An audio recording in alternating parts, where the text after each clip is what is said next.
Imagine leaving home one evening, heading to anywhere, just choose anywhere, to chase a dream. And unbeknownst to you, that decision you've made to go chase your dream is that that dream that is ultimately going to be taking your life. Just imagine that.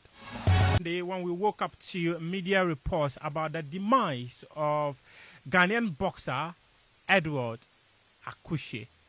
This is a young man who has chosen boxing as the sport he loves, who has chosen boxing as an arena he wants to use to change the fortunes of his life and that of his family, because he has seen the likes of Joshua Clottey, Azuma Nelson, Isaac Dogwe, Joshua Ike Corte and co, Joseph Agweko and co, did it magnificently, brought so much joy to Ghanaians, brought so much satisfaction to their families, and chose a similar path. Unbeknownst to him, that path is what was going to end his life after a fight he had against Dixon on September 12th.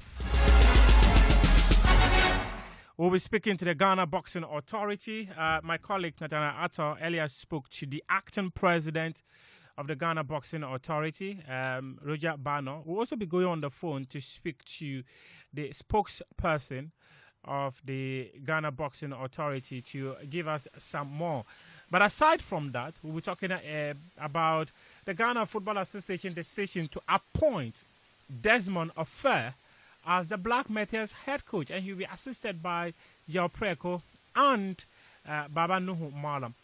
This same football governing body had earlier told us that they were moving Desmond Ofer from the Black Satellites role to allow him to focus on the Black Stars role as an assistant coach. However, in less than 3 months, the same Ghana Football Association has handed him a head coaching role.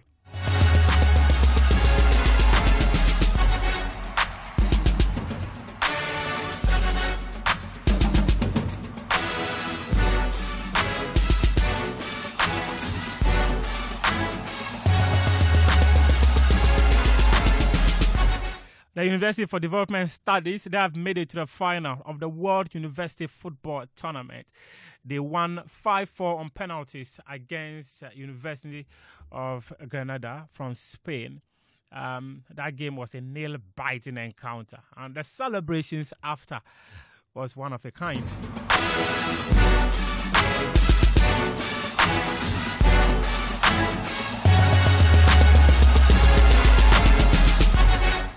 Show proudly brought to you by Petrosol Platinum Energy, energizing Ghanaians. Betway, get way more. I've been joined by Victor Achu Tamaklo, and we'll have Sichofe Philip Ashim join us via Zoom for today's conversation. I am sitting in for Achu. I'm sitting in for Musbao. I'm sitting in for Fentio.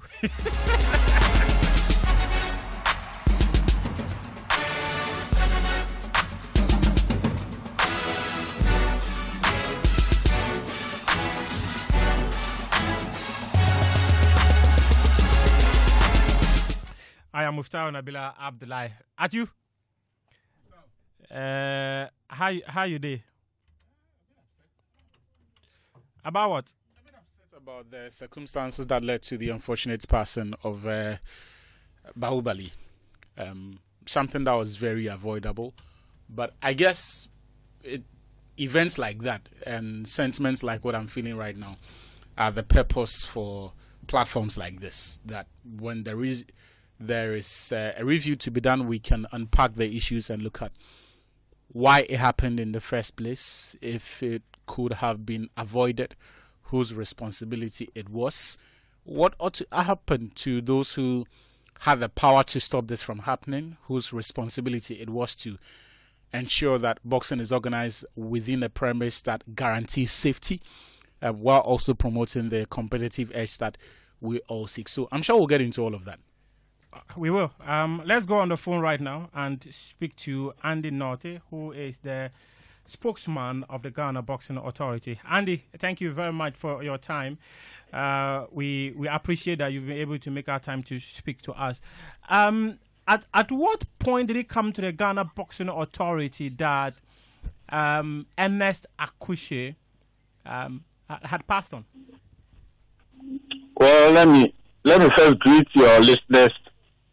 This is a question I've had to answer on several occasions. But then I think Monday evening we had a hint that the guy was also feeling well. But then regarding the news of his demise, I think that was the early hours of the following day. That was Tuesday. So even when we had the information, members had to call each other seeking for confirmation. And then unfortunately, the issue was confirmed. So that was the situation. Before fighting, did the Ghana Boxing Authority have any reservation about his health? Not at all. You know, we have been very cautious about speaking about his medical records. The doctor would have been the best person to talk about it. But following the interactions we've had at the various board meetings, there was nothing like that. The boy went through the necessary. He had a legal health certificate, for which reason he was passed to fight. And then even before the fight, he had to go through a final assessment, which he did successfully and was passed. Even after the fight, there is a post-fight assessment thing that he also had to go through. He went through that and was cleared by the doctor. So when you say post-fight assessment, what is that? The post-fight assessment is what a boxer will have to go through, especially in his situation. You know, he was actually battered. So the doctor had to assess him, look at him well, and have to decide whether he will need further medical attention. But then there was no reason for them to detain him. He was fine. They checked whatever they needed to check and was cleared. Is this some kind of new medical protocols put together by the Ghana Boxing Authority just to safeguard the boxers? It is not just the Ghana Boxing Authority, but these are some of the advancements being introduced just to ensure that boxers are safe before and after fights. So, of course, we had medical personnel at ringside whose responsibility it is to check all of these things. So, Bahubali got down from the ring, he was checked, and everything was fine. Andy, talk to me. But how unfortunate is it for the boxing community, considering the fact that in the space of 5 months, 2 people have died after fighting at the Bukum Boxing Arena? Yeah. It's quite unfortunate that this has happened, but it doesn't mean the GBA should also be faulted. I get a little worried when we try to put the two together. In the case of Bahubali, I mean, the GBA did whatever they are supposed to do as an organization. You understand? The GBA ensured that every protocol they needed to put in place was there. You understand? So I don't understand why people are trying at all costs to paint a bad image for the GBA. I don't think that will help, because until the medical report even comes out, we are all responding to speculations. People are saying all manner of things, throwing all manner of information out there, some of which I wonder whether they can even substantiate when they are asked to. So I don't know why people don't want to be patient. But the fact report. Is that, Andy, the fact is that Yes. as an institution responsible for the governance of boxing, Yes. you are also responsible for the welfare of these boxers. Absolutely. So the buck will always stop with the people who are in charge. So if they Yes. have any reasons to or any concerns to express, they should be directed. Who else should they direct them to other than the Ghana Boxing Authority? It is even not as if those concerns are being addressed to the GBA to respond. But people are being so emphatic with some of those things. I have even heard some of those commentaries I've heard, like the guy has fought about 3 times or 4 times within the year. It is not true. These are basic information that can be verified. We have BoxRec and other places. The guy has fought just 2 times this year. The first fight was against Jonathan Tete, May 10, if my memory serves me right. And then the next fight is September 12. You understand? Did I hear you say is May saying 10? that Did I hear you say May 10? GBA should not be criticized, but the criticisms must be very fair. And Andy, a quick question. I just need some clarity. Did I hear you say May 10? The last time he fought was on May 10. Yes, May 10. So this was clearly a month after the Nigerian boxer had died at the Bukom Boxing Arena. Yes. And within that period, there were some issues where the Ghana Boxing Authority were not sanctioning bouts. So how did he fight on May 10? I have joined the association not too long ago. Okay. I joined after the previous president left and was followed by the public relations officer. So when we delve into issues within that particular administration, I'll be a little confused because I don't have all the information that existed then. But what you mentioned, you just stated this categorically that he fought on May 10. And yes. On May 10, within that period, there were some issues about Ghana boxing to the extent that there were no fights happening. So if you say he fought on May 10, I'm wondering where those records are from. The point I wanted to raise was the fact that it is not true that the guy has fought so many times within a short space of time. That was why I brought in the issue about his last fight and then the previous one. Are you getting my point? I'm with you, Andy. I'm with you. Yes. So I was just trying to dispel that rumor that the guy has fought so many times within the year. So this is just the second time. And these are the information people with knowledge about the sport are intentionally putting out just to paint the GBA black or something. Okay, so Andy, let's progress the conversation. Okay. So for instance, with the case of the Nigerian boxer in mind, right? Yes. Wouldn't it have been prudent to put boxing on hold and to guarantee the safety of boxers? That is a very difficult question because when you look at boxing... When you say a difficult question, why is it difficult to put the sport on hold? Because boxing exists because of the people who fight, and you cannot guarantee their safety. Why endanger them? Musta, before you take certain decisions, like the one we are facing now, boxing or suspension, boxing ban, boxing, all of that. Yeah, I'll come to that. Okay. You need to put in place a plan. You just don't come out and announce suspension. So when you say boxing should be suspended, as we speak now, there's supposed to be a promotion tomorrow. And weigh-in is supposed to happen today. You understand? People have actually invested so much in this upcoming event. Let me restrict myself to that. You understand? So wouldn't it be fair for the NSA to even engage the GBA that because of ABCD, let's put the next event on hold and put in place 1, 2, 3, 4. Yeah, Andy, are you suggesting that the investments of people should be prioritized over the lives of people? Not at all. That is not the point I am making. But what I am saying is But when you say people have invested so much in the promotion, it is that they are investing in the boxers.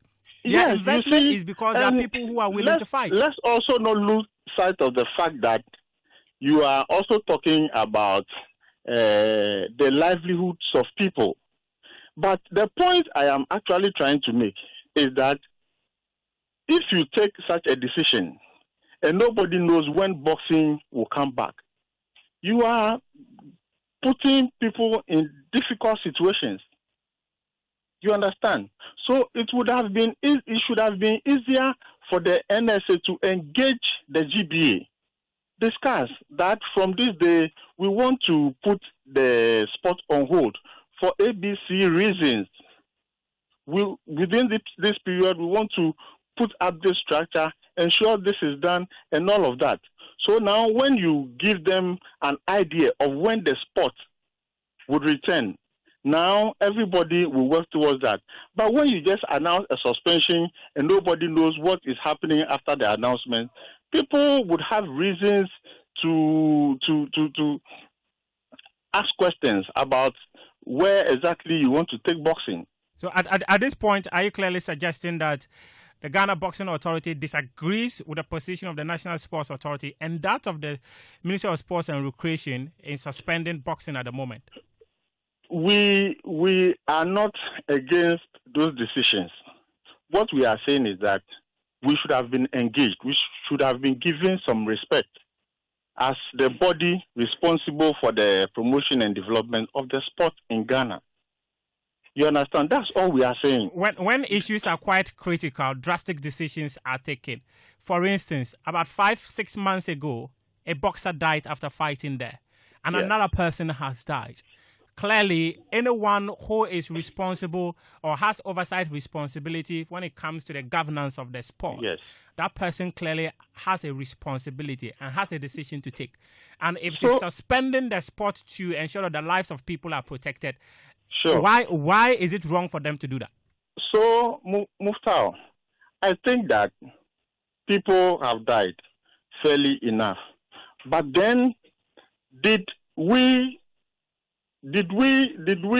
find out the cause of the death, and did we also get to know the role the GBA played in ensuring that the right things were to be done? The GBA is not against any of those things they are talking about, any of those protocols. When a boxer died, I mean, sports generally, there are hazards, just like any other work we do. You understand? A similar thing happened in Japan. 2 boxers died. Boxing was never suspended. They had a conversation about improving the safety of the sport. Are we saying that after the suspension, when boxing comes back, no incident will happen again? Is that what we are saying? Clearly, what it also means is that during the suspension period, people who are in charge of the governance of the sport will put in the right structures, hoping that by the time the sport returns, there should be the appropriate structures in place to safeguard boxers. Yes, the GBA is ready to work with them to ensure all of this. So Andy, my final question to you is right. You see, as you mentioned, Akushe had to be retained to be attended to by medics because he was given a proper beating. Let me put it that way, for lack of better words. Okay. But one of the things that has become quite common is the fact that referees often watch on and boxers are given pummeling in the ring. I don't know what the Ghana Boxing Authority is doing to ensure that when you realize that a boxer is in danger, why not stop the fight? What conversations are you having with the referees? If you watch the fight carefully, you realize that there were certain points in time where the ring doctor was even engaging the referee. I was not there, so I don't know what exactly they were talking about. But the doctor will tell you that sometimes there are some things you look out for. If you begin to see those things, especially the swelling, and then the eye becomes reddish. So he realized some of this, and drew the attention of the referee. So all of this contributed to the stoppage of the fight. So the GBA continuously hold meetings with the referees, finding ways to upgrade them. I'm not saying that their standard is low, but then we learn every day. So the GBA is not sitting idle on this. Since the incidents happened, there have been several engagements with the various stakeholders so that we all find a way to make sure that we improve the safety of boxers in the sport. Okay, Andy. Yeah. Thank you. Thank you very much. Thank you very much. You're welcome. Extremely grateful. You're welcome, sir.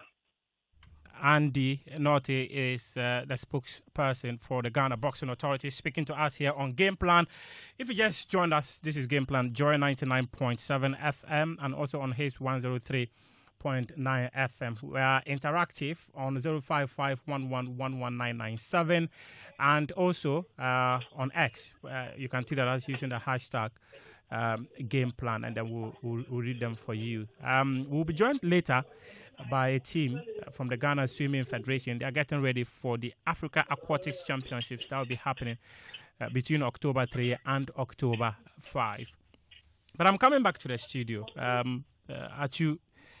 You heard Andy. What clearly he was talking about is the fact that the Ghana Boxing Authority disagrees with the decision of the National Sports Authority and the Ministry of Sports and Recreation to suspend the sport. Andy is my friend, but this afternoon I have not been excited by the manner in which he has addressed this issue. But his words today are the least of my concern. It's not the biggest problem we're confronted with. Sadly, his posturing and this idea that the promoters put a lot of money into the fights and that if you suspend boxing, a lot of their investments will go to waste. It betrays the appreciation of the severity of what has happened. But it's also consistent with the attitude of those who are supposed to have ensured that this did not happen. It is consistent with the GBA's attitude. It is consistent with the National Sports Authority's attitude. And it is consistent with the Sports Ministry's attitude towards this.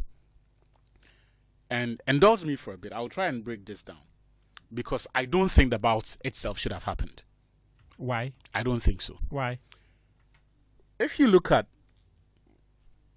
Bahubali, per Norte's own admission, the first bout, his first fight this year happened in May. Before that, I think he had fought. I think that May 10 fight should be properly interrogated. Yeah. His first bout, or before the fight against Jonathan Tete, he fought in November last year. The way I see it,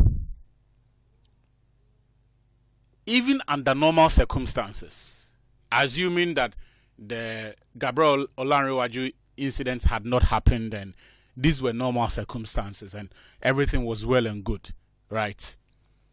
Even under normal circumstances, this second bout should not have happened. You know why? The circumstances around this one and the reasons this bout was sanctioned are the reason I say that it should not have sanctioned, because this bout against Jacob Dixon was not a match of equals. He had to make the jump from super middleweight to cruiserweight. And the Boxing Authority approved this? Yes. And you see, there is a creeping culture of normalizing catchweight fights in Ghana, especially for people who, for all intents and purposes, are not boxers who have the track record that these things should be sanctioned for. Look, just to break it down, for someone who is a super middleweight, usually they are weighing between 72.6 kg to I think 79 kg.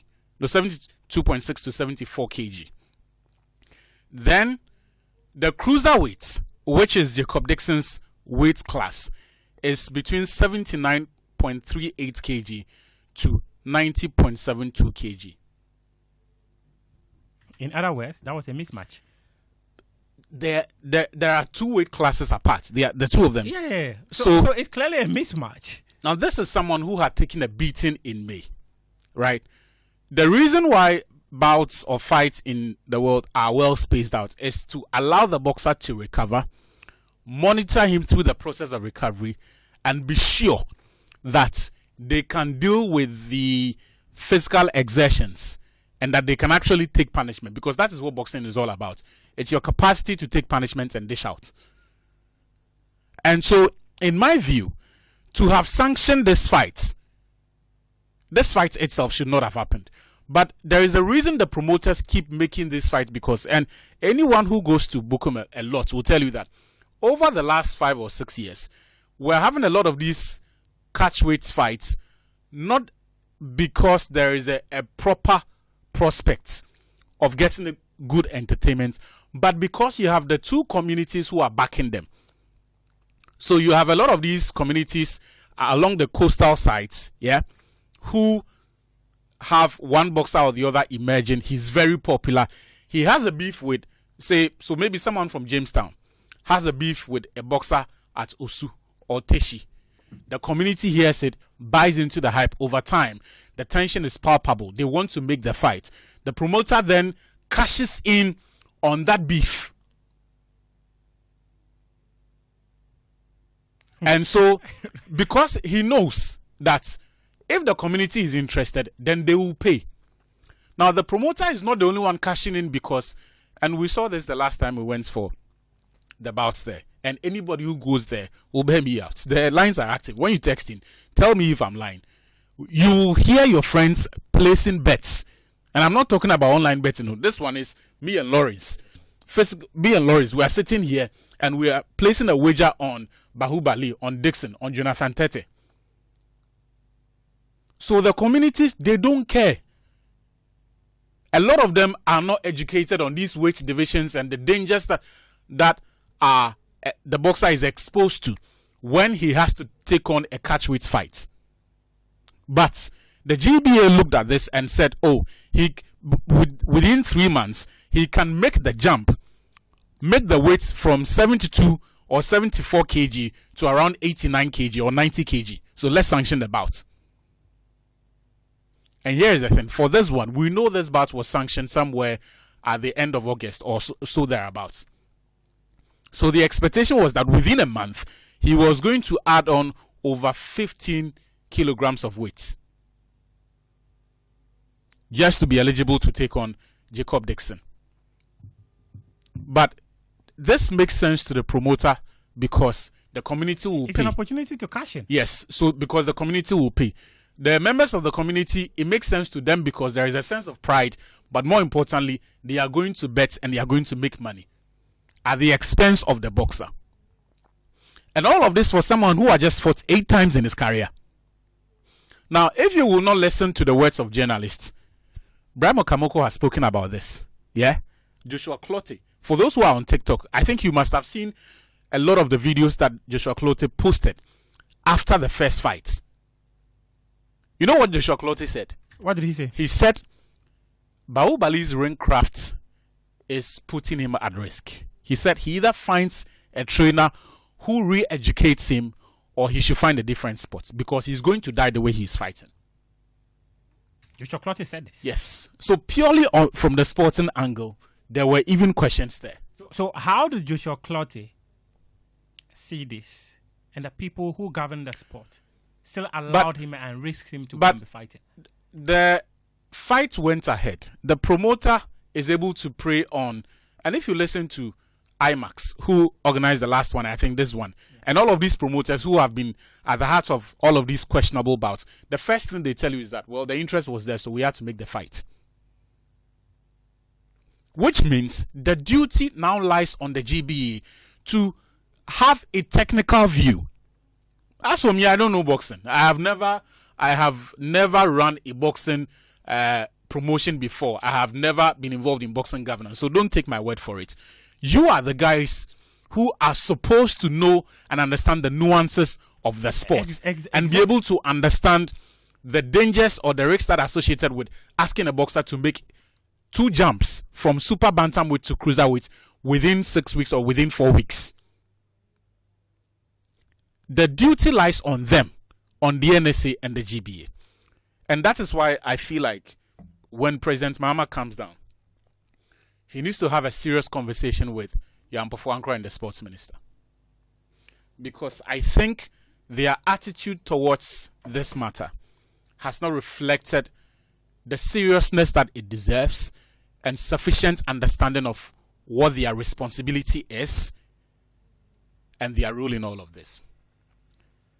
I say the sports minister and the NSA because when the Commission for Inquiry was instituted, the Amaka Amatefe Committee, one of the things they recommended was that as a matter of urgency, the license for the GBA ought to be revoked because they had not even renewed their license anyway. So the committee was suggesting, they recommended that the license for the GBA ought to be suspended. All boxing activities ought to be suspended. And for us to roll out an implementation of the other aspects of it. So like the pre-bout medical assessments, having the proper infrastructure and technology for rolling that out, because we know that, and per the GBA's own admission, since 2021, they have not had a qualified ringside physician in their employ. It is a nurse who has fraudulently been parading as a ringside physician, and they admitted to same before the committee. So without that infrastructure, which is a key component, and when I say infrastructure, I'm referring to the personnel and the system that you are going to roll out to ensure that these people are adequately equipped, that you can independently verify or test these boxes to see that indeed the certificates of clearance that they are presenting from the hospitals are not fake. That there are other issues that are not hidden, other medical concerns that have not been overlooked. You have your own system of checking all of these. That's right. Yeah, you let me finish. So for me, I feel like wrap up. They did not do that. They did not do that. Once somebody died, it was an emergency situation. The committee gave a roadmap. Is suspension the right way to go? It should have been. It is the only way, because you did not do that. You could not guarantee that even for this bout. What is the guarantee? What is the guarantee that indeed all of the boxes had been checked before they allowed this one? So actually, are you suggesting that the Ghana Boxing Authority, after a few months of not sanctioning fights, got up, started sanctioning fights, even without recourse to the ministry and the NSA? You are saying after a few months. But that is why I'm saying that the attitude of the NSA and the sports ministry betrays a basic appreciation of what their job is and what they ought to do. You cannot tell me that the GBA acted on the blind side of the NSA or the ministry. But that's clearly what he suggests. No, it is their job to know. If they didn't know, they ought to be sacked. Like, Muftau, people are dying here. This is no time for us to play the ostrich and say maybe it happened. You have to know. That is your job. The interim committee put together by the NSA and the ministry to oversee the governance of boxing in the country. Yeah. If you're just an interim committee and you cannot organize bouts to see Muftau, whether the recommendations suggested to you are appropriate, of what use are you in there? Again, I will not even mention the members of the interim committee, Patrick Johnson and his people. I won't even because they are not the most important people here. The ones who have been given the power and the mandate to stop boxing, to investigate what has happened, to ensure that the GBA is no longer fraudulently scamming its promoters and members by presenting a nurse as a ringside physician, by issuing receipts for services that it could not provide. All of these were in the reports. Do we know for a fact? We know for a fact. No, I'm coming. Do we know for a fact that the current interim committee and the people, the acting president Roger Bano and his people, have not corrected those anomalies that were noticed by? I'm saying that they should not even have been allowed. They should not even have been allowed to continue. But have they made changes? Are you aware if they have made changes? They've communicated to the NSA and Why are we here discussing about that should not have been sanctioned? In a sport, anything is possible. No, in football, people are breaking legs. You see, this attitude is problematic. It's not problematic. Because, Muftao, and to answer something that Norte recklessly said, when he said, oh, but in Japan some time ago somebody died and they didn't suspend boxing. Really? The governance standards that they observe in those jurisdictions, are they the same here? Are they the same here? So for me, the minister and the NSA boss have got questions to answer. They need to explain to the president and to Ghanaians why this happened, why this bout was sanctioned to go ahead. Because as far as I'm concerned, there was sufficient basis to suspend the sport. And earlier this week, we saw Yahan Pofoankra standing by IT Powers telling the public that, boxing has not been suspended and it's just a few things that they need to do. Again, betraying a basic misunderstanding or a lack of appreciation of the severity. How many people need to die before people sit up? You are watching bouts, yeah? Go back to the Jonathan Tete fight. Watch the Jacob Dixon one and see if there are no similarities of the referees failing to stop the bouts when clearly the boxer is unable to defend themselves.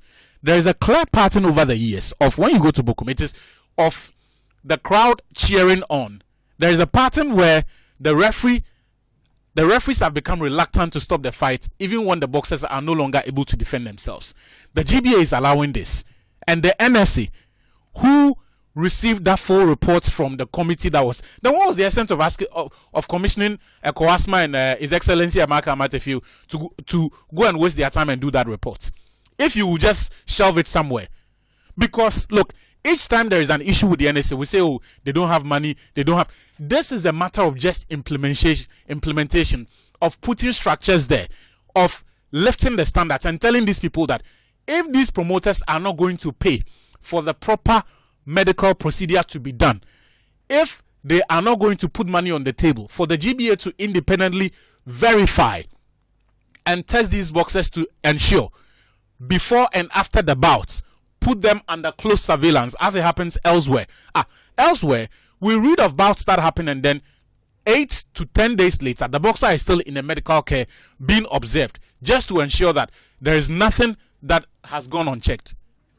And here we are told that, the promoters have done their bits. The GBA also did their bits because someone presented a half-baked medical report and then they sanctioned it, and so they should be excused.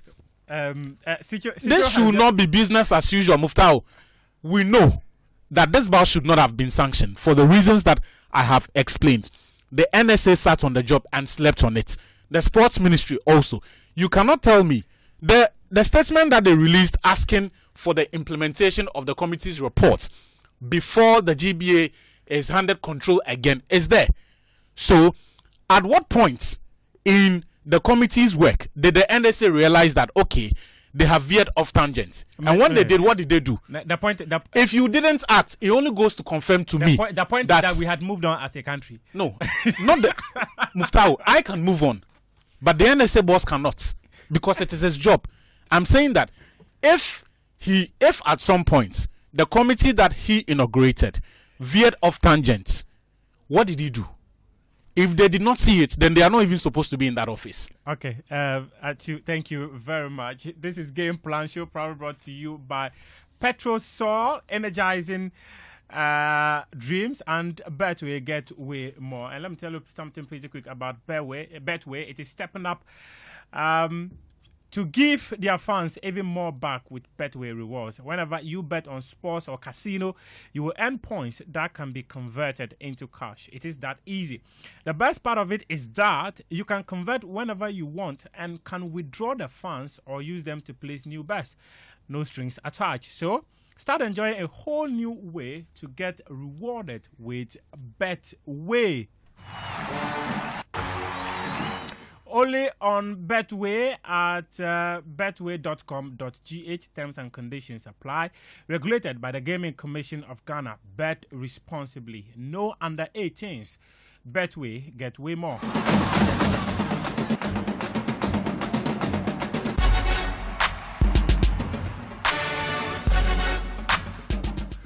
And And the Achimota Retail Center is celebrating 10 years of shopping, fun, and memories. And you get to be part of the excitement. It is simple.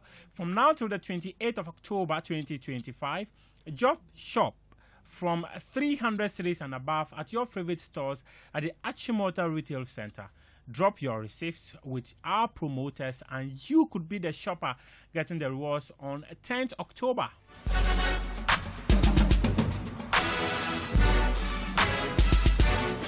Or even walk away with a grand prize at our big anniversary celebration on October 29, 2025. So remember, the highest shoppers get the highest rewards. Don't miss out. Join the ARC at 10 anniversary celebrations. Shop more, win bigger, and let's make this milestone unforgettable together. Celebrating 10 years with 10 times the rewards. Achimota Retail Center. Vibes in Kwan.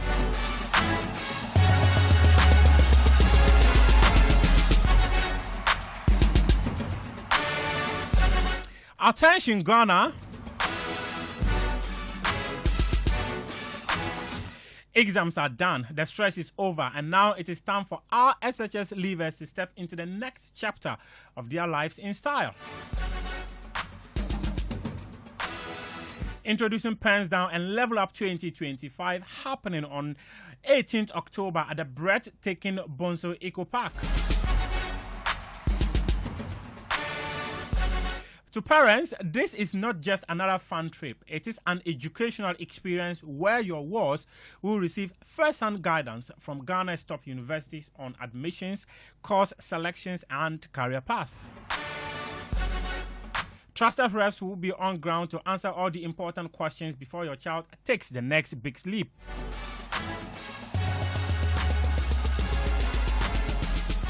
And to students, for our amazing graduates, get ready for a day packed with zip lining, swimming, canopy walks, horse riding, music, food, and a live concert with your favorite stars. It is all about memories, vibes, and preparing you for the journey ahead.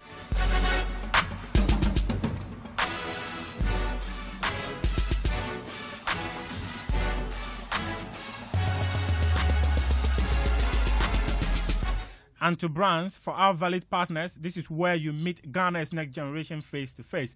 This is your chance to connect, inspire, and activate your brand with the future.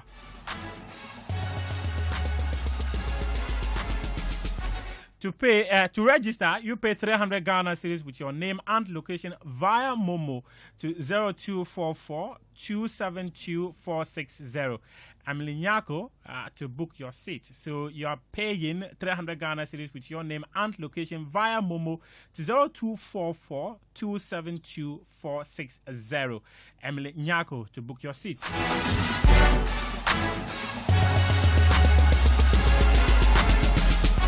So parents, students, and sponsors, don't miss this. You don't have to miss it. It is Pens Down and Level Up 2025. Education, tourism, entertainment, all in one. 18 October, Bonso Eco Park. Tickets now available for only 300 Ghana cedis. And as I mentioned, you can pay via Momo to 0244 272 460. Emily Nyako. For enquiries, you call 024 2376226 024 2376226. Pens Down and Level Up, Drip to Trip. This event is powered by Com Media Concepts and High School Clicks and Multimedia Group.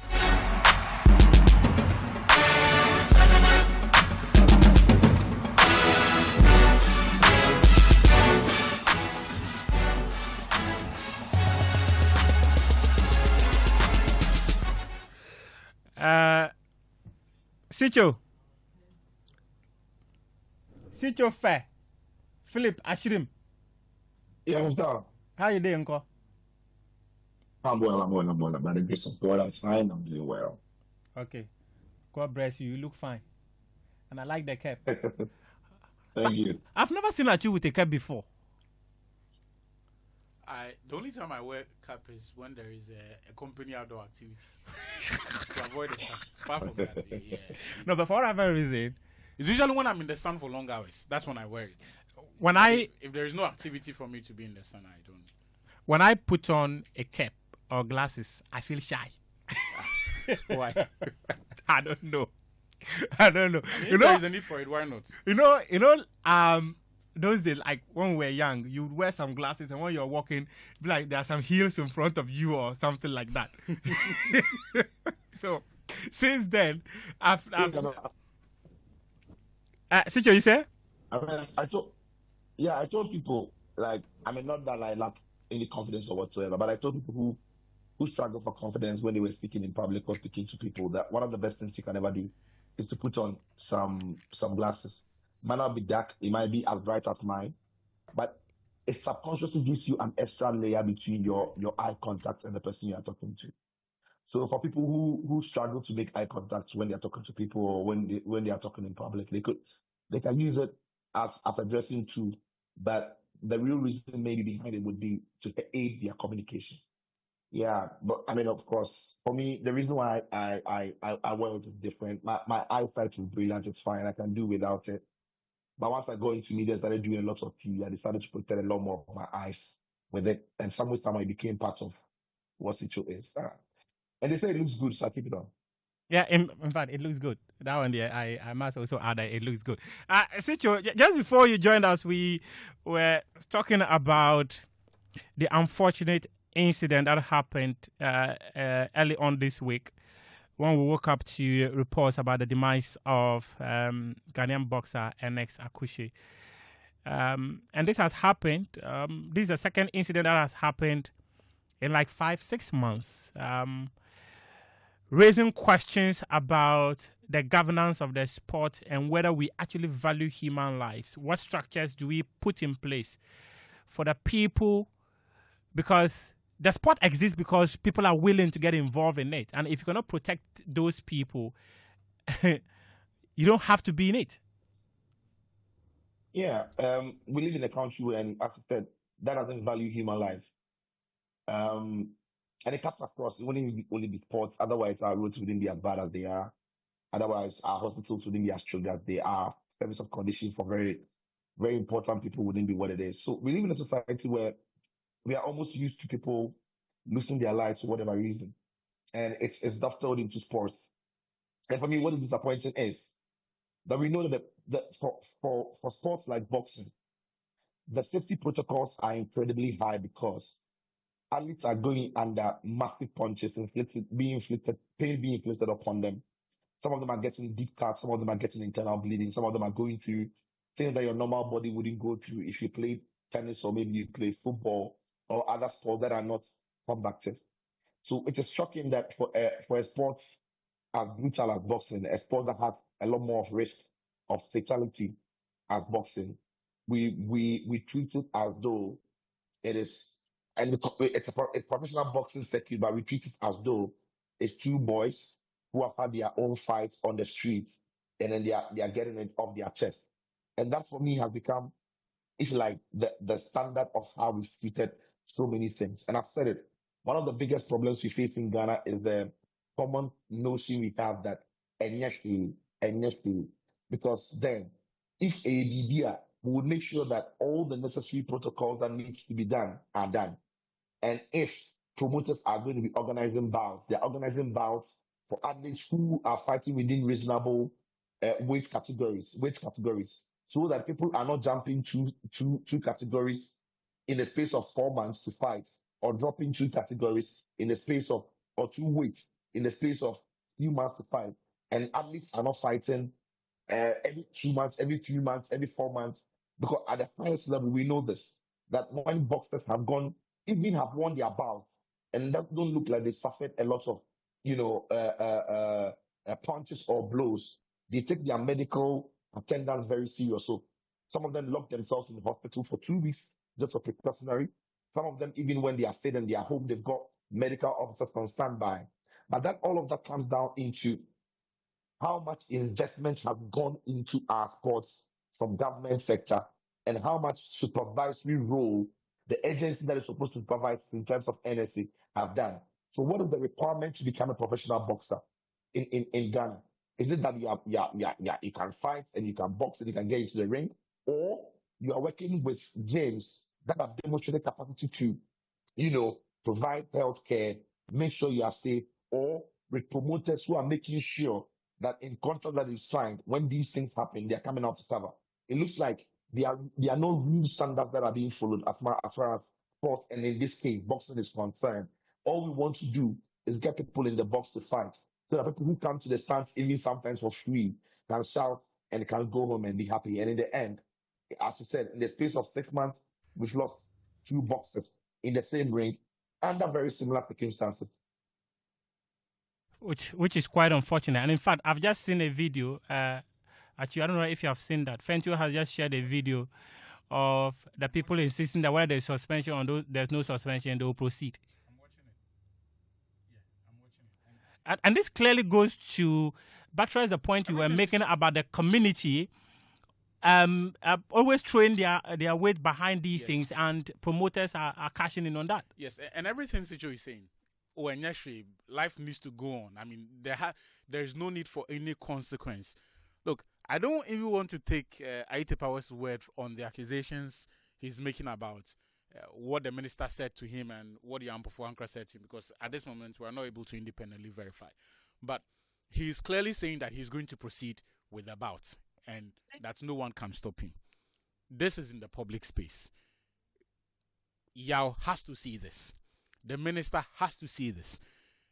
Part of their duty is to have a mechanism in place to ensure that they are properly informed on the relevant developments within the sector that they superintend. Yeah? So we'll be here. At this point, it is not my place to tell the minister how to deal with this Aite Powers, whatever it is that he was doing in the video. It's just Saturday. We'll be here. We'll pass by the Bukum Boxing Arena. We would also keep our eye on the ground and see if the minister would watch, if Yampofuankra would watch. Because now there is a clear directive from you. Yeah? The minister, through the NSA, has suspended all boxing activities. You have members of the GBA defying that. Not long ago, we had the GBA saying that they were not properly consulted. No problem. Let's see how the ministry responds to this. Okay. But again, Mustafa, on the Aite Powers issue, of course, the NSA, the ministry, the federal ministry must take drastic action. And one of those drastic measures, because this time the Ghanaian the last time was a Nigerian, so almost like, we don't care. It's a Nigerian boxer. The person's going to be shown back to. So, but this one is a Ghanaian boxer. I think so. It hits home and it hits hard for family members and community, and everybody's going to be speaking a lot more about it. So the ministry and then the NSA are taking drastic measures to put all boxing activities on hold. But again, maybe then Aite Powers and what he's doing are also trying to say, okay, there was a problem with the two previous bouts. You didn't do certain things right, and we are doing our things right. So why are you punishing us because of others who have not done their things right? So I can understand where they are coming from. I'm not saying this to fight, but I can understand their thinking. Now there has to be an engagement. The NSA, the ministry, needs to engage every other boxing bout that is coming. So every other boxing bout that is slated to happen between now and when they think they want to give us a break, and engage them and let them understand why they want to give it a break. Maybe then they can also hear their side of the story, and they will tell them that these are the issues that we're facing, the bouts that got people killed. And this is what we have done different, or this is what we've been doing different. And maybe when those conversations are had, the two parties can understand why it has to be halted or it has to go on. I think that the FA has made a blanket, not the FA, the ministry and the NSA the FA will come after you.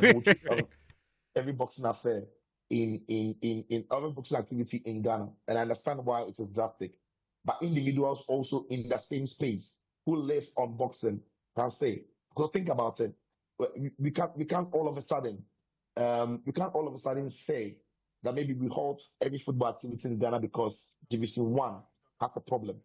Because maybe then the handlers of Division 1 and the handlers of the Premier League, in terms of their boss, are going to say we are doing something else. Or women's football is going well and the Premier League has a problem. So I think there has to be a dialogue. The ministry can't just throw it on everybody when others maybe are doing the right thing. And then maybe we can find a middle ground. I think the ultimate challenge is not about whether the people who are organizing the bouts are doing the right thing. It's about the people who are supposed to oversee the right things being done. So, for instance, we're talking about having the right medics to be at ringside to protect these boxers. If they are not there, who is supposed to insist that those things are available? If your reputation is that you defraud your members, we should not trust you.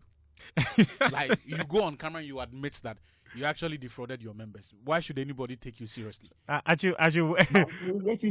in the Haiti Powers bout that is coming, they have got a proper medic as we would expect to be there, and so their case is, what is the issue? Is it that the previous ones you've seen haven't come with the right people to manage the games, and so, or the bouts, so you want us to call this one off? But Sicho, on a human face. And as I say, Mustafa, what if the Haiti Powers organizing the bout is going to come in with the right people? What if that's the argument? Sicho, but on a human face, no, actually just a quick one. On a human face. The response to what he's saying is that, much as that is true, we cannot trust the supervisory body to do the right thing, because there is actually a track record, and they admitting that for 4 years they have been defrauding their members. So yes, Haiti Powers and his team can bring their medical reports, but it is also incumbent on the supervisory body, the governing body of boxing in this country, of the sport, to independently verify, without which you should not sanction the fight. But even and that is something that they have proven to us, that for 4 years they have been failing at. Look, and 4 years is a long time. We're actually fortunate that in that period when they have not been doing this, there's only been one life that has been lost.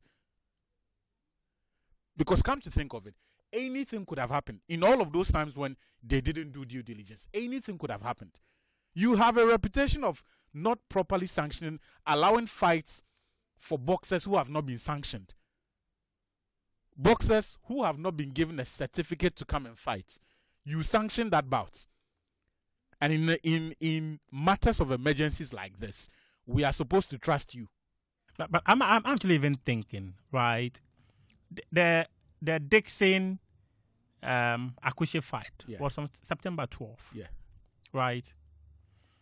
And early this week was when we were told that he passed on. Yeah. And you still, even from the human face angle, you wouldn't mourn, but you'd rather go and fight a few days after.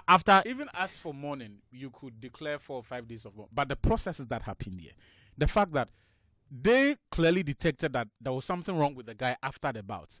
He went to the hospital and then they said within a day or 2 they discharged him. He came back, but still didn't look like someone who was super fit.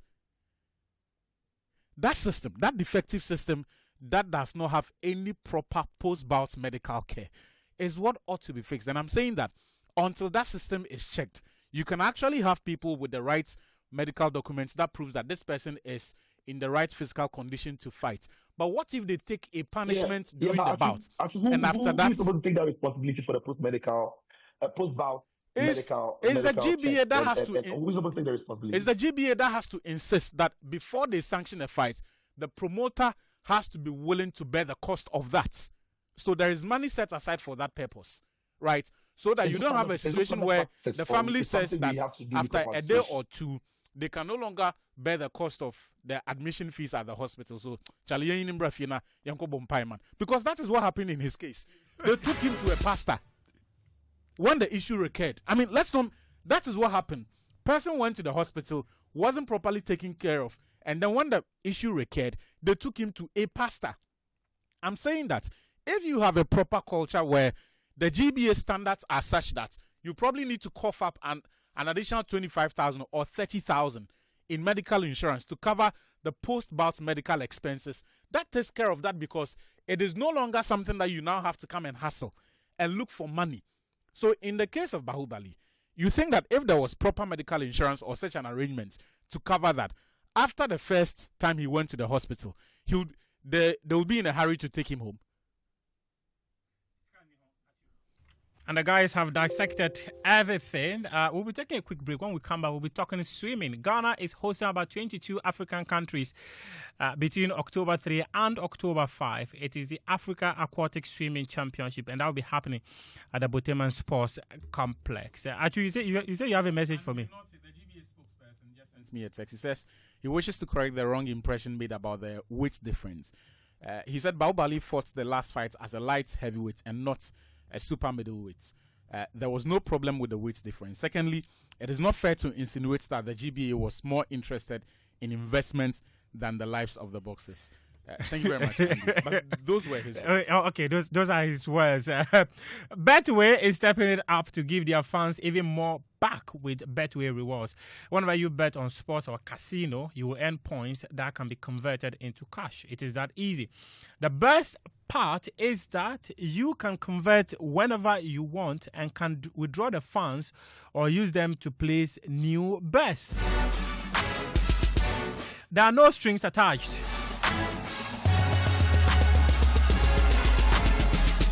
So you know what? You just have to start enjoying a whole new way to get rewarded with Betway. And this is available only at betway.com.gh. Terms and conditions apply. Regulated by the Gaming Commission of Ghana. Bet responsibly. No under 18. Betway, get way more. We are on Joy 99.7 and on Hess 103.9 FM.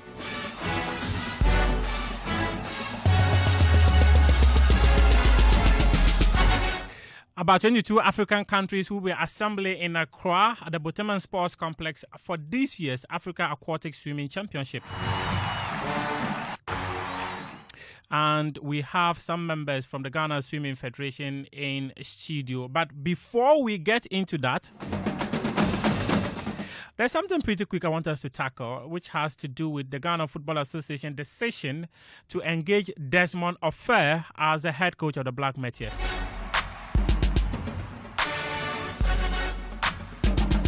In fact, this same football governing body just some few months ago released a statement saying that by virtue of the fact that they had appointed him to be the assistant coach of the Black Stars, they wanted to relieve him of the Black Satellites coaching job to allow him to focus on the Black Stars.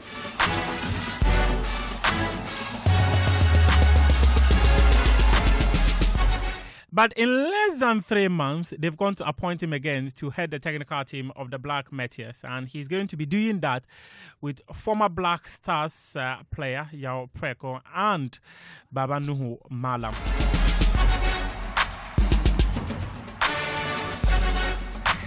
Let me go to Sicho on this one. Sicho, we all saw the statement from the Ghana Football Association, but for whatever reason, they've gone back to Desmond Offer. Are you taken aback by the fact that he's been handed this role? It's got an incredibly complex right. You've got an FA that is really not on top of their issues, and they are very inconsistent. I don't think they are very capable of the job. And everybody listening to me today knows my position on the FA. They are not good enough. They are not honest. They keep making these decisions. It's terrible. And look, when you are the assistant coach of the Black Stars or assistant coach of a team that doesn't have a big technical group, there is a massive pressure on you. When you go to other countries, the coach has about 4 different assistants, some of them taking care of corners, some of them taking care of throw-ins, some of them taking care of attacking play, some of them taking care of defensive play, some of them taking care of training, and different things. So they've got a big pool of coaches. What Otuado has got is his goalkeepers coach, John Pinto, and Desmond Offer. These are the only 3 technical heads that he's got. And then his analysts. But his analysts are never really going to be with him on the pitch. He's going to be talking to them when the game is happening. So already, Otto needs the full attention and focus of Desmond. So when they made that appointment of making Desmond assistant coach, we said that if he's going to be, at the time, he was the under 20 coach, I think. And we said that, look, he couldn't have done the 2 jobs together. And we were all thinking the FA had heard what he had said, the FA had listened to us. And so they had reshot the process and they had relieved him of the extra duty of the juvenile national team. And the FA actually admitted that because of his job at the Black Stars, they wanted him to have full attention. Couple of weeks down the line, you have signed him to another job. And I'm thinking, when the FA talks to Ghanaians, or when the FA acts, when they speak to us, do they think we don't listen, or we are not intelligent enough to read between the lines or assimilate the information they give us or not?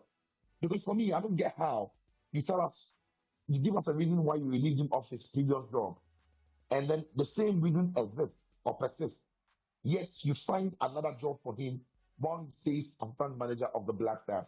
But Sicho, one can argue that the Black Meteors are hardly involved in any assignments. He has a difficult job with the Black Stars and goes on taking a Meteors job. It doesn't make sense. Just a question I was asking Sicho, which has to do with the Black Meteors. Their assignments are limited. You will struggle to make sense of what the FA wants to do with youth football. If you are 23, you can't be considered a youngster anymore. No. At that point, you're... So I'm taking advantage of this opportunity to extend the lens to look at what they want to do with youth football. So what? Ofe has failed with the Black Satellites, so let's put him in charge of the next level for the very team that he failed with. When you say he has failed, is that fair? But the last campaign, did it not end in a disaster? Many teams have ended in disaster. It doesn't mean that they failed. Misery loves company. That's what you are doing. Because someone else failed, you are saying it's okay for you also to fail. What is that? So because others failed to make it out of the group stage, it is okay for Ofe to also fail. Look, the FA needs to realize that there are no shortage of Ghanaian coaches. There are no shortage of Ghanaian coaches. So this idea of moving around the same people who keep failing. There are no shortage of Ghanaian coaches, or there are no shortage of competent coaches. If the standard for competence is failure, then why are the same people who are failing, why do they keep getting the same job? If the standard for competence, is not the results that they are producing, if the FA expects that our teams will be competitive as they want us to believe, then why is it that the same people who keep failing keep being recycled around the national teams? So Kunedu can go about 3 cycles with the same team fail, and then he will be moved from Satellites to under 17 to Meteors to Chan. Frimpong Manso, the same. But now it is aspect of it is that even when they appoint them, they don't play any competitive match. Some of them have not played, because Maxwell, for instance, when they gave him the under 17, he didn't play in a tournament or even a single match, and they moved him. And you see the lack of consistency in terms of the profile of coaches I'll do they this are for hiring. me in a minute, so I'll switch to in terms of the profile of coaches they are hiring and the teams they are sending them to is problematic. You cannot tell me that Frimpong Manso and Prosper Ogum are made of the same ilk, right? You cannot tell me that the list of players that Frimpong Manso would want to work with, the profile of players, they are fit for purpose for the sort of football that Ogum would want to coach. It is impossible. We are in this country. We have watched the 2 coaches. And yet, the same FA, within a matter of months, can appoint these coaches for one team. It is called recycling. Beyond the recycling, it is bad. It's marks of confusion. It's marks of a basic misunderstanding of the philosophies of these coaches and the direct product of those philosophies and the results they bear. So look, at some point, the FA has got to sit down and have a hard look at what it wants to do with youth football. Because the Black Starlets, I know they sit up. The Black Satellites, they say, even the current Starlets team, you groomed a whole under-15 team who were supposed to be the feeder team for the Starlets. And then you wake up one day and decide that, you know what, all of that work needs to go out of the window. So you discard them. And then you find you allow Ogum to go and pick a new under-17. But now we've created under-16 too. Now you're beginning to speak my language. So there has to be a certain consistency. There has, you see, they maybe because the people at the FA are used to running club football. So they are running national teams and dangerously youth teams with the same approach of running elite competitive level senior club football, which is very dangerous. And you see, if you disagree with me, the one thing you cannot argue is the result of their decisions. Okay. If the ideas are good, at some point, at least, you will have one or two bad results. But generally, the performances will be satisfactory. Ask yourself and look across the under 15 teams that have played games. Look across the under 17, under 20, under 23, even the Black Stars. And look at the results these teams are producing. And tell me if they are the products of well-intentioned, well-thought-through systems that are being rolled out. So, Atu, it is a testament of bad governance from the Ghana Football Association. We have to switch the conversation now to stock swimming. As I mentioned earlier, 22 African countries assembling in Accra for Aquatic Africa Swimming Championship.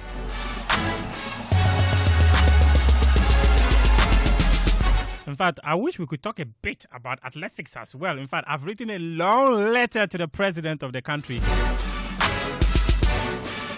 And I am actually thinking that the performance of Team Ghana at the World Athletics Championships, I am thinking at least a handshake. Asante Kodoko, Bibiano Gold Stars qualified to represent Ghana in Africa. You call them to your office and give them $100,000. These boys have been running consistently across the globe. They've never even had an opportunity of meeting and sitting in front of a minister to have a conversation. Do we really appreciate sports in general, or we are a football country, or we invest more into only football? And other talents are not appreciated in this country. In fact, I'm sure swimming have got their own issues as well.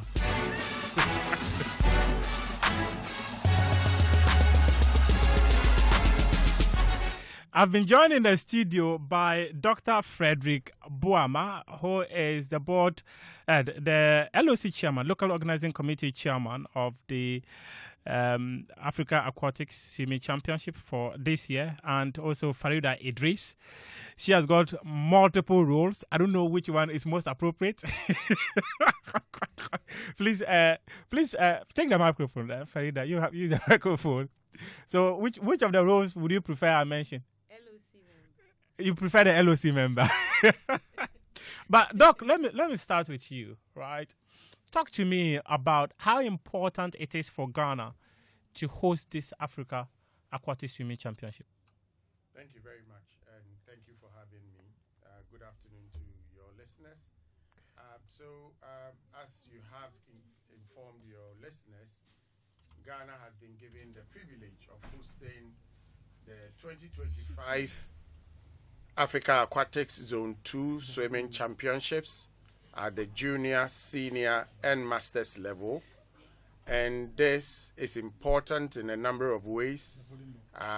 For the swimming community in Ghana, this gives us the opportunity to be able to showcase the budding talent that Ghana has been nurturing over the years through these championships.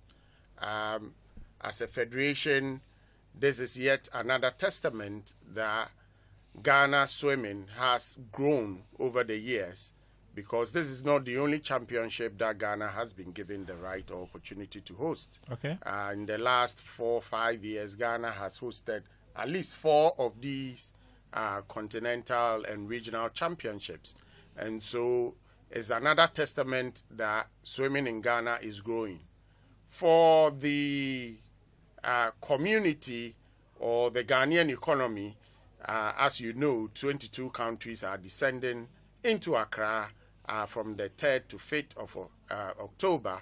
This means that business that they bring along would be good for the hospitality industry, the food industry, the transport industry. So it's really an important event for Ghana to showcase our talent and also boost our economy. Thank you. Farida, let me come to you.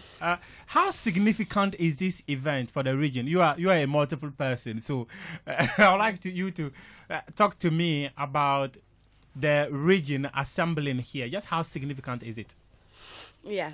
So from the point of view of the African Zone 2, Sometimes traveling within Africa is extremely expensive. And so they think that having a lot of events within the zone to give opportunity to juniors and then seniors who might not make it to the African competitions is very, very important, because this is where it begins for most of them. Because normally when you go into Africa, you are taking your extremely best swimmers. And so you'll be looking at just 2 people, 2 male, 2 females. But here at the zonal level, you get multiple people who are here to compete. So it's really important. Previously, it was 2 years for the various categories, and it was juniors and then seniors. Yes.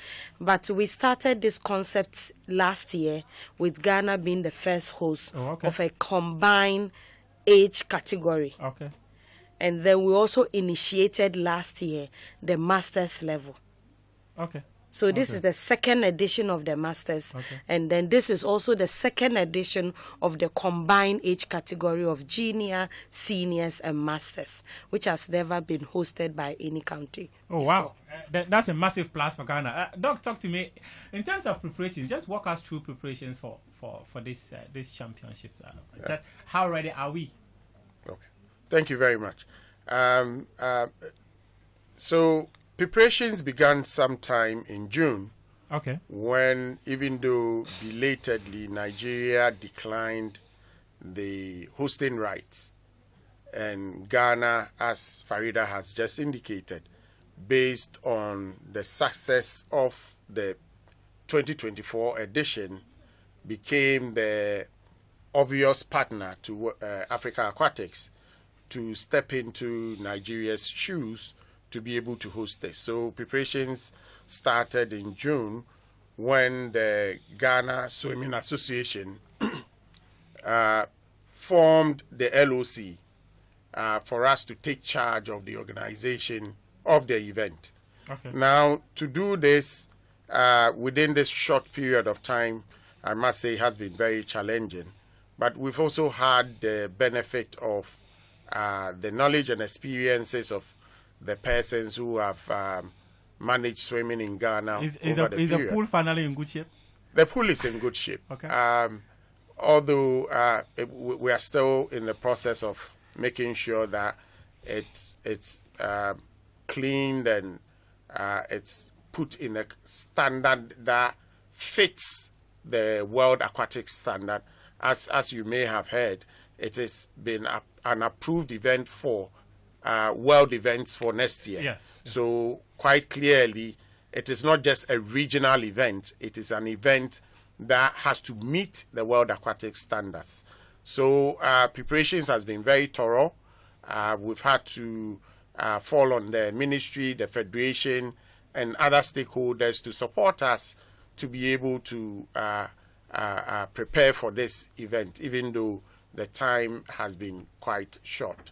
So for now, I would say that we are going to be ready. We still have a few days of preparatory work to undertake, and we are going to be ready come the 3rd of October. Okay. Farida, what are some of the opportunities that events like this or tournaments like this presents, not just to the country, but for the swimmers? So like I said previously, it gives the swimmers who might not qualify to go to the African competitions and the world competition an opportunity to be able to swim with other swimmers from other countries, to test their time, to even encourage them. Because sometimes the more you compete, the better you become. You can compete within your country and it's like you are a local champion.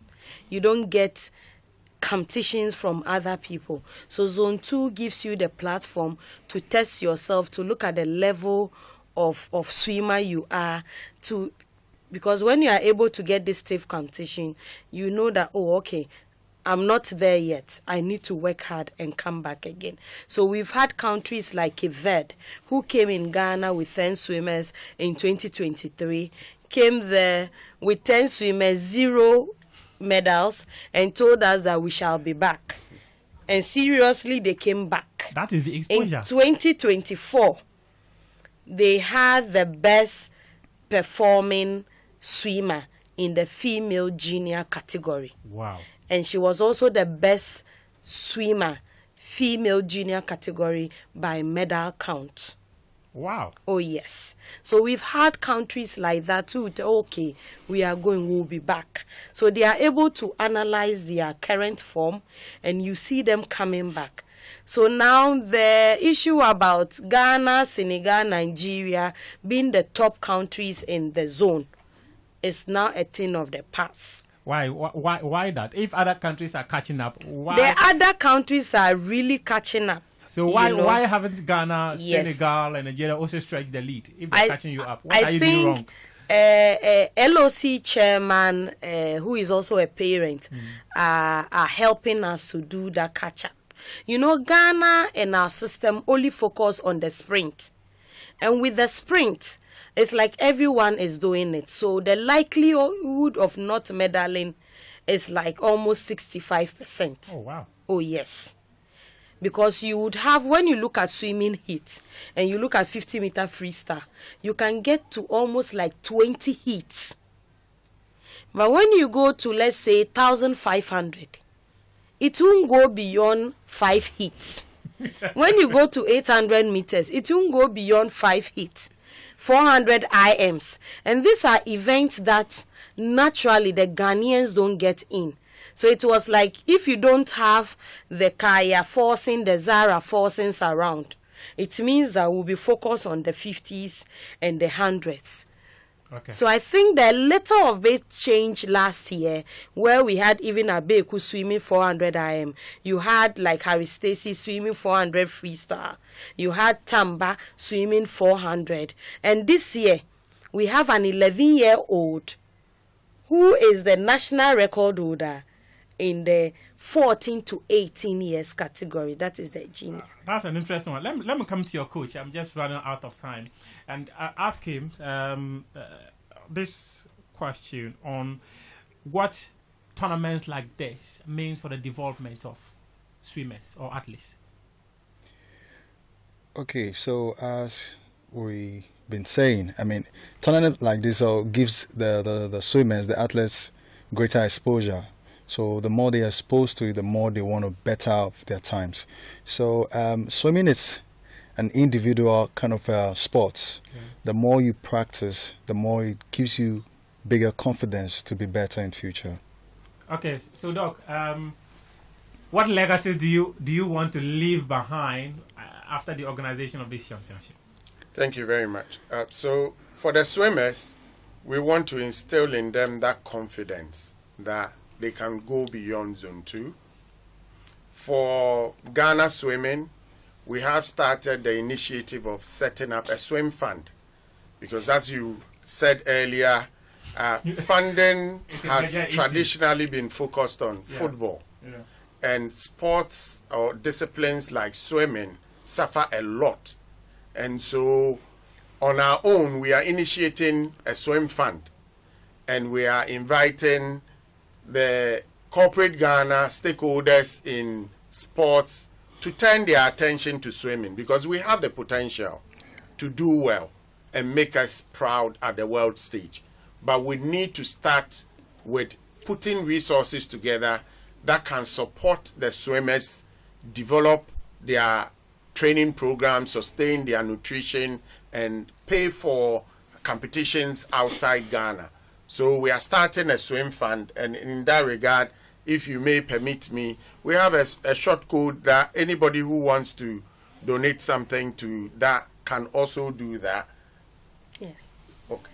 Which is *710*1# hash. Okay. Unfortunately, we've just run out of time. We have to go for the BBC World Service News right now. This has been Game Plan, and I was joined by Dr. Frederick Boama, who is the LOC chairman of the Aquatic Africa Swimming Championship, happening between October 3 and October 5. And Farida Idris, as I mentioned, she has got multiple roles. Job, and Coach Tosin. And earlier I had Victor Achutamaklo and then Sitio Philip actually joining us for this conversation. We appreciate your company. Join us again next week for another edition of Game Plan. There will be this show will be uploaded on all our social media platforms for you to have access to it. Thank you very much. We appreciate your company. For 3 years due to rebel activity.